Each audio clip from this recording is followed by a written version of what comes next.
chain swinging, clang clang, and it costs a lot. I'm always at the guala, yeah, and you are not bad. Beat, keep on going till you hit the spot. Whoa, I'm a big bag hunter with the bow.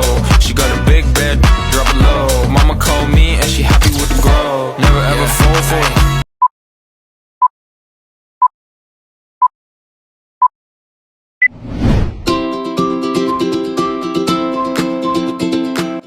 Oke, jadi di ronde pertama ini kita membuat PT Nusantara Parts sebelum mengimplementasikan sistem ERP.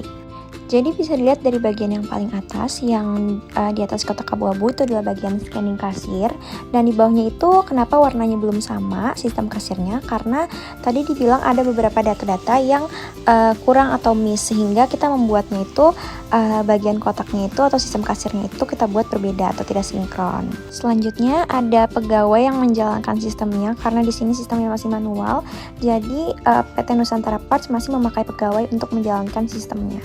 Bisa dilihat dari logo orange yang paling bawah, itu menunjukkan di mana titik data sering hilang, atau kita menyebutnya itu kertas terselip ya, yang logo orange paling bawah.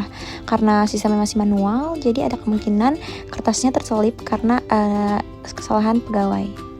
Jadi karena di sini ERP-nya masih manual, yang menyebabkan sulitnya komunikasi antar departemen. Karena data tidak terintegrasi, update informasi lambat, dan rentan kesalahan input.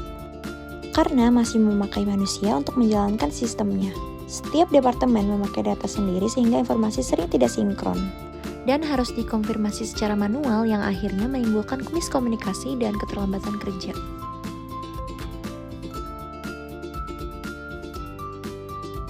Model Lego yang kami buat menggambarkan sistem ERP 2B yang sudah terintegrasi. Figur manusia di bagian atas melambangkan user sebagai pusat dari sistem, karena keberhasilan implementasi ERP sangat bergantung pada kesiapan pengguna.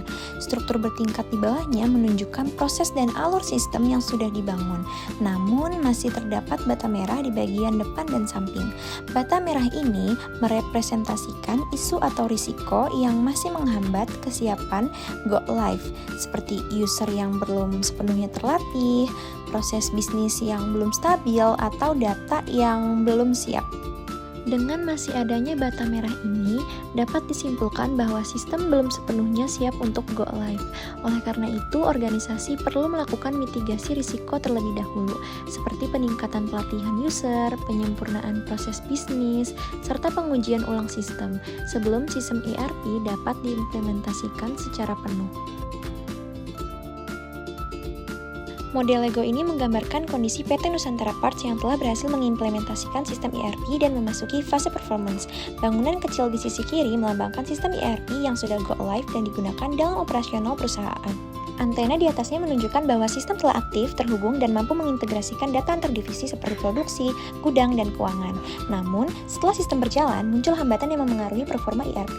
Hal ini digambarkan melalui struktur tinggi di sisi kanan dengan balok merah yang menyerupai rambu peringatan. Bentuk ini melambangkan berbagai kendala pasca implementasi, seperti keterlambatan input data, resistensi pengguna, error sistem, serta ketergantungan ERP terhadap infrastruktur pendukung. Salah satu hambatan utama adalah ketergantungan pada listrik dan jaringan.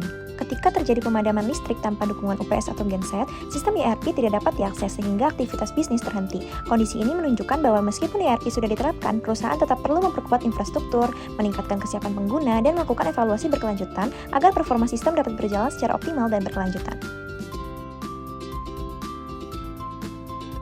Setelah sistem ERP go live, kami menggambarkan dua monster sebagai risiko yang muncul setelah implementasi. Monster pertama melambangkan ancaman internal, yaitu masalah dari sistem user seperti kesalahan penggunaan sistem, resistensi terhadap perubahan, dan kurangnya pemahaman user, yang ditandai dengan bata merah sebagai peringatan. Monster kedua melambangkan ancaman teknis dan eksternal, seperti kompleksitas sistem, masalah integrasi, bug, serta risiko keamanan data yang baru muncul setelah sistem berjalan. Kedua monster ini menunjukkan bahwa setelah go live, organisasi tetap perlu melakukan monitoring, pelatihan, dan pengelolaan risiko secara berkelanjutan.